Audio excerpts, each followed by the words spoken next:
Vous voyez, avec cette prédication intellectuelle et les gens qu'il attend ici, il essaye néanmoins de secouer Sodome, de la secouer ou plutôt d'accorder la grâce à cette vierge endormie.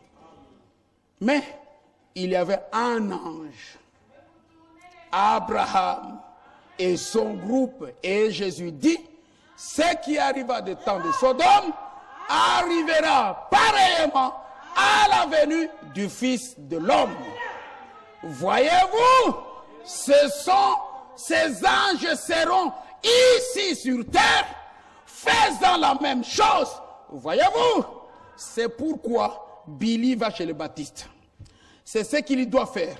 Et Jacques Schuller et tous les grands hommes qui sont des revivalistes, ils doivent l'être parce qu'ils sont en train de les secouer. Ils ne firent jamais de miracles là-bas. Amen. Les anges qui sont venus et qui ont arrêté le vent, il dit, ce sont les mêmes anges qui étaient venus visiter Abraham. Donc, l'église s'en ira-t-elle avant la tribulation? Frère Branham dit au paragraphe 56, et l'ange le dos tourné dit, pourquoi Sarah a-t-elle ri? C'était le messager. Oh, comprenez-vous de quoi je parle? Quelle sorte de télépathie mentale était-ce? Avec le dos tourné à la tente, elle, à l'intérieur, sourit. Et il dit, pourquoi Sarah rit-elle? Il le savait. Et c'était cela le dernier message avant que Sodome et Gomorrhe furent brûlés. Frères, si vous attendez cela ce soir, c'est maintenant le dernier message avant que le monde soit brûlé. Voyez-vous la nature de l'ange? Qui était cet ange? C'était Dieu lui-même. Amen. Oh, ma church. Il n'a pas dit c'était la moitié de Dieu. C'était Dieu lui-même. Rappelez-vous, revenons à ce dont nous avons parlé hier. Rappelez-vous qu'Abraham l'appela Seigneur. Et la traduction à cet endroit, c'est Elohim. Amen, amen. Le grand et puissant Jéhovah.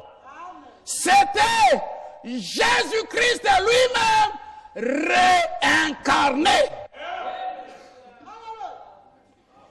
Je veux savoir si l'Église perçoit bien la pensée. Vous comprenez, Église? Nous sommes en train de parler de la Pentecôte. Nous arrivons à la fin de la période de la Pentecôte. La boucle est bouclée.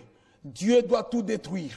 Mais avant de détruire, il se rend compte que les Juifs sont encore éparpillés. Il fait un frein. La destruction commençait. Elle était déjà en route. Les anges de la destruction sont venus. Un autre ange sort. Et il leur demande d'arrêter la guerre. N'est-ce pas? Maintenant, nous voulons savoir, cet ange-là, c'est qui? Il dit, remarquez la nature de cet ange qui a commandé à ce que la guerre s'arrête. Et pendant que la guerre s'arrête, il y a le retour des Juifs dans leur patrie et il y a le rassemblement des nations. Pourquoi? Pour leur Pentecôte. Pour le baptême du Saint-Esprit pour chacun. Et il dit, qui était cet ange? Il nous ramène au temps de Sodome. De la même manière qu'il a été dit que ça a été à Sodome, de cette même manière, il en sera à l'avènement du Fils de l'homme. Qui était cet ange? Dieu lui-même. Qui était cet ange? Abraham l'appela Seigneur. Et ici, selon la traduction, il est dit Elohim, le grand et puissant Jéhovah, c'était Jésus-Christ réincarné. Or, au temps de Sodome, Jésus-Christ n'existait pas encore. Il n'existait pas. Alléluia. Vous êtes d'accord avec moi? Parce que Branham me dit, au tout départ, il parle de Melchisedec. N'est-ce pas? Il dit Melchisedec, hein, c'est cet homme-là que Abraham avait rencontré, qui, quand il revenait de la bataille de roi, Abraham, il donna à Abraham le pain et le vin, et Abraham lui donna la dîme de tout. N'est-ce pas? Branham dit, depuis ce jour-là, on n'a plus entendu parler de Melchisedec, parce que plus tard, il est devenu Jésus-Christ. Oh my. À ce temps-là, Jésus n'existait pas. Il est devenu Jésus-Christ plus tard. Amen. Quelqu'un a dit, voulez-vous dire que c'était comment il a eu ce corps-là? Eh bien, il a simplement appelé 2 anges. Et il a soufflé un peu comme ceci. Les atomes, le calcium, ainsi que la potasse se sont rassemblés. Et Gabriel est entré dans l'un. Et l'autre ange dans l'autre. Et il en formant un autre corps pour lui-même.